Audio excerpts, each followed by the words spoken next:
हम सभी गणित विषय में रेखा गणित में कोण के बारे में जानेंगे। कोण क्या है? तो जहां पर दो रेखाएं आपस में मिलती हैं तो उन रेखाओं के मिलने के स्थान पर जो एक दूसरे के प्रति जो झुकाव होता है उसको हम कोण कहते हैं या एंगल कहते हैं। तो आइए हम जानते हैं, जैसे कोई रेखा ये खींची गई और एक रेखा यहाँ से खींची गई, ये जहां पर मिल रहे हैं, जो ये एक दूसरे के प्रति जो झुकाव है यही होता है कोण। और कोण जो है कई प्रकार के होते हैं। सबसे पहले न्यून कोण।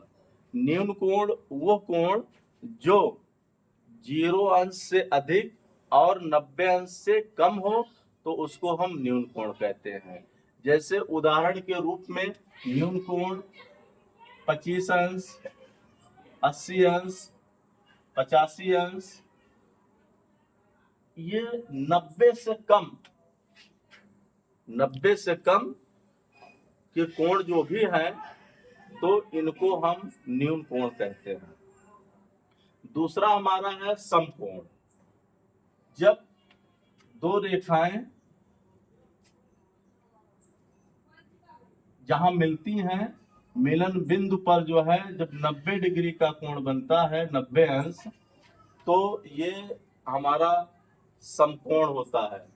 तो समकोण केवल 90 डिग्री को, 90 अंश को हम समकोण कहते हैं। उसके बाद है अधिक कोण। ये अधिक कोण 90 अंश से अधिक, 90 अंश से अधिक और 180 अंश से कम का जो कोण होता है वो हमारा अधिक कोण होता है।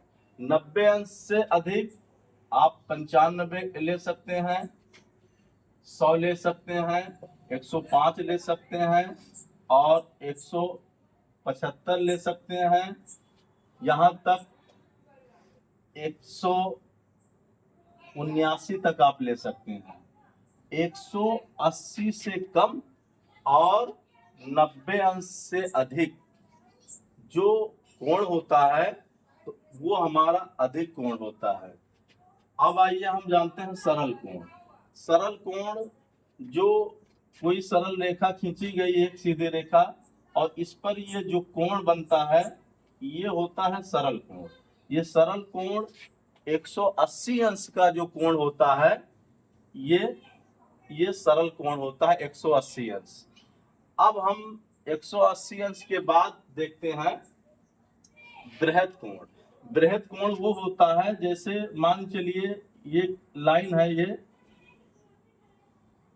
और ये जो कोण होता है 180 अंश से अधिक, 180 अंश के जो अधिक कोण होता है उसको हम बृहद कोण कहते हैं।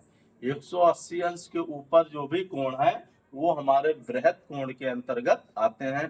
तो इस प्रकार से हम लोगों ने न्यून कोण जो 0 से लेकर के 90 से कम, 0 से अधिक, समकोण 90 अंश के कोण को, और अधिक कोण 90 अंश से अधिक और 180 से कम। उसके बाद में हमारा आता है सरल कोण। सरल कोण हमारा 180 अंश का होता है और बृहद कोण 180 अंश से अधिक के कोण को हम बृहद कोण कहते हैं। ओके।